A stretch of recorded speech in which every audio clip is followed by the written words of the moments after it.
তবে অদ্ভুত এক কাণ্ড করে যায়। পরের দিন সকালে সবাই উঠে গিয়ে দেখে যেরকম ব্রিজ সেরকমই আবার হয়ে আছে।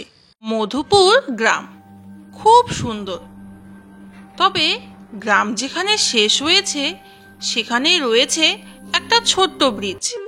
আর এই ব্রিজ পেরোলেই রয়েছে এক ভয়ানক জঙ্গল।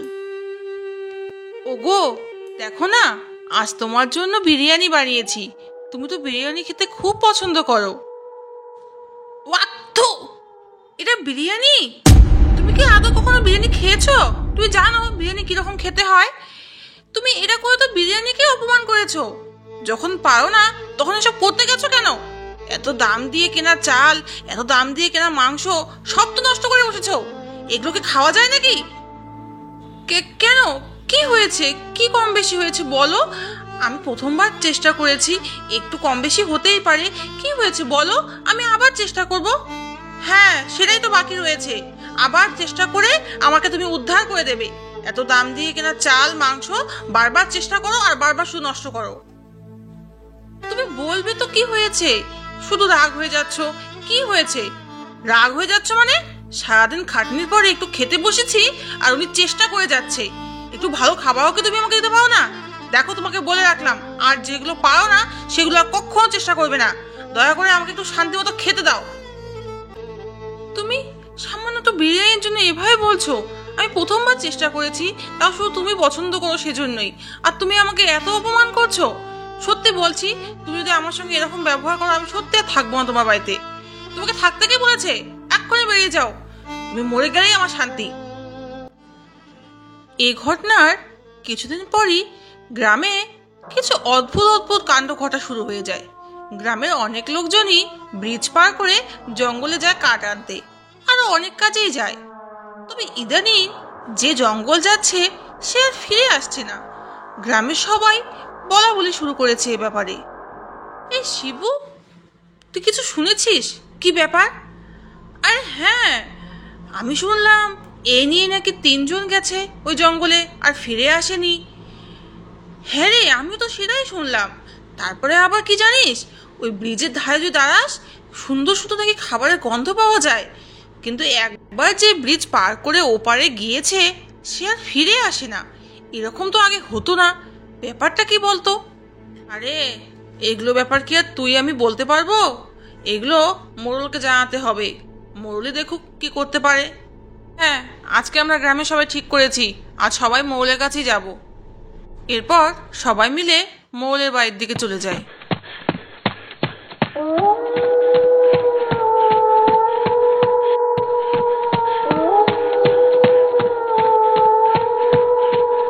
মোড়ল মশাই, আমাদের তো সমস্যা হয়ে গেছে। এক এক করে মানুষজন উধাও হয়ে যাচ্ছে। আপনি কি কিছু শুনেছেন? হ্যাঁ, আমি তো সবই শুনেছি, কিন্তু ব্যাপারটা হলো জঙ্গলে তো অনেক কিছুই থাকতে পারে। আত্মা, ভূত, পেতনি সব কিছুই থাকতে পারে। তো ওদিকে গিয়ে তো আর দেখা সম্ভব না। সেজন্য আমার মাথায় একটা বুদ্ধি এসেছে। তোমরা এক কাজ করো, ওদিকে যাওয়ার সেই ব্রিজটাই ভেঙে দাও। তাহলে আর কেউ জঙ্গলে যাবেও না আর কারো কোনো ক্ষতিও হবে না। হ্যাঁ হ্যাঁ, এটাই ঠিক হবে। মোগল মশাই, আপনি আমাদের সঙ্গে চলুন। আপনি গিয়ে ব্রিজটা ভেঙে দিন। হ্যাঁ, চলো। এই দেখো, দেখো, এই ব্রিজ পেরিয়ে ওই জঙ্গলে গেলেই যত ক্ষতি হচ্ছে, তাই আজ থেকে এই ব্রিজটাকেই ভেঙে দিচ্ছি। আর কেউ কোনোভাবে জঙ্গলে যাওয়ার চেষ্টা করো না। তোমাদের সবাইকে সাক্ষী রেখেই করছি। এরপর মোড়ল মশাই ব্রিজটি ভেঙে দেয়।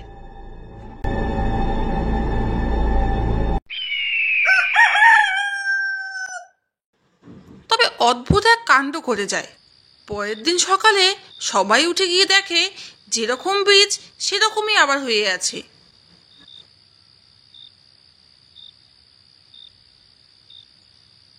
মোল মশাই, মোল মশাই, কি কি হয়েছে? মোল মশাই, আপনি কি দেখুন, কালকে যেরকম ব্রিজ ছিল আজ আবার সেরকমই হয়ে আছে। তাহলে তো তোমরা বুঝতেই পারছো ওখানে কিছু অলৌকিক ঘটনা হচ্ছে।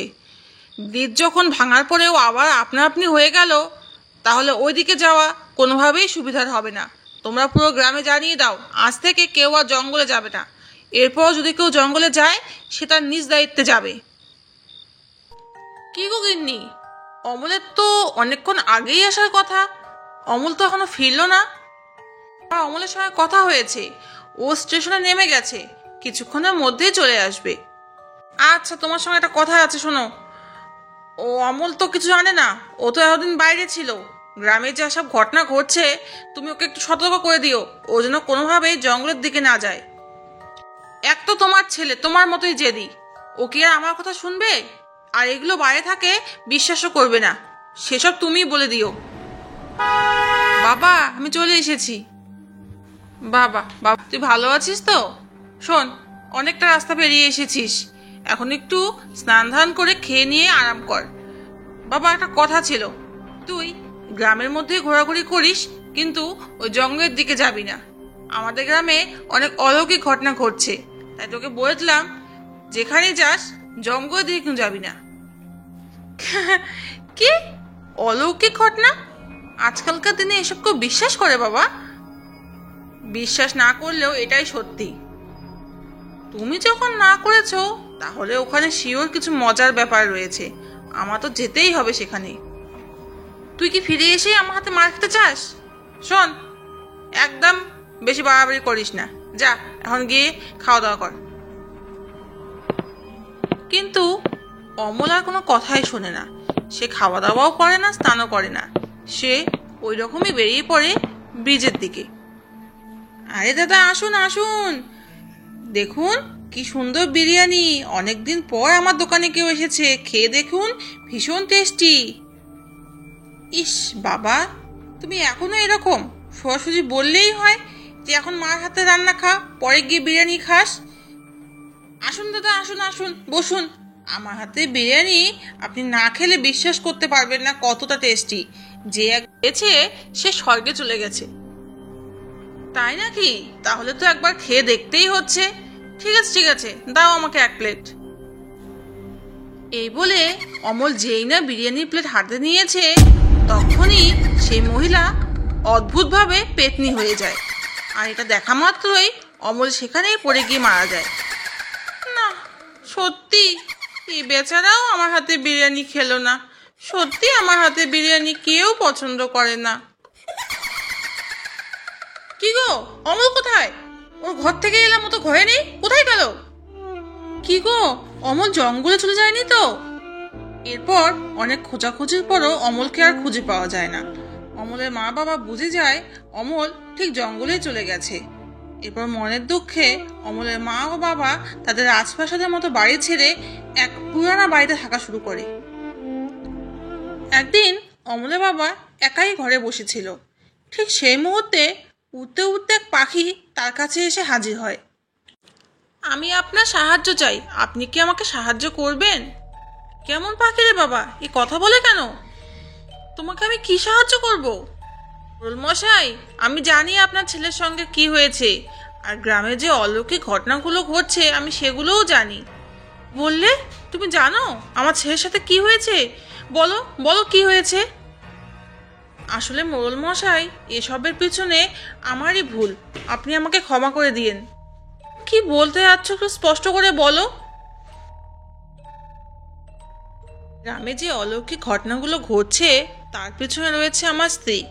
আসলে আমার স্ত্রী একদিন আমাকে খুশি করার জন্য বিরিয়ানি রান্না করেছিল, তো আমি তার সে রান্না করা বিরিয়ানির এতটাই নিন্দা করেছিলাম যে সে মনের দুঃখে ওই কাঠের ব্রিজ থেকে ঝাঁপ দিয়ে মারা যায়। আর তারপর থেকে তার আত্মা সে জঙ্গলেই রয়ে যায়। সে না হয় ঠিক আছে, কিন্তু তুমি পাখি হলে কি করে? আসলে আমি আমার স্ত্রীকে কোনোদিনই সেরকম ভালোবাসিনি, সে চলে যাওয়াতেও আমার সেরকম কোনো কষ্ট হয়নি।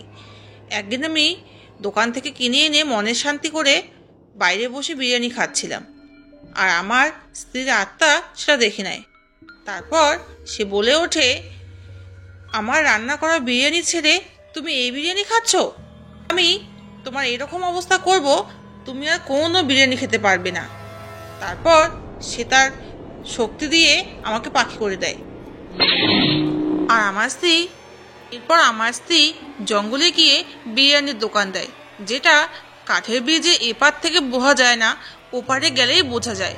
আর সে অপেক্ষা করতে থাকে কেউ এসে তার বিরিয়ানি খেয়ে ভীষণভাবে প্রশংসা করবে। তার বিরিয়ানির প্রশংসা পেলে তবেই তার আত্মা মুক্তি পাবে। মোড়ল মশাই তো নিজের ছেলেকে হারিয়েছেন, কিন্তু তাই তিনি নিজের জীবনের চিন্তা না করে তিনি চলে যান সেই জঙ্গলে। সেখানে গিয়ে তিনি সেই পেতনির দেওয়া বিরিয়ানি খেয়ে সেই বিরিয়ানির ভীষণভাবে প্রশংসা করেন। নিজের বিরিয়ানির প্রশংসা পেয়ে সেই পেতনির আত্মা চিরতরে মুক্তি পেয়ে যায়।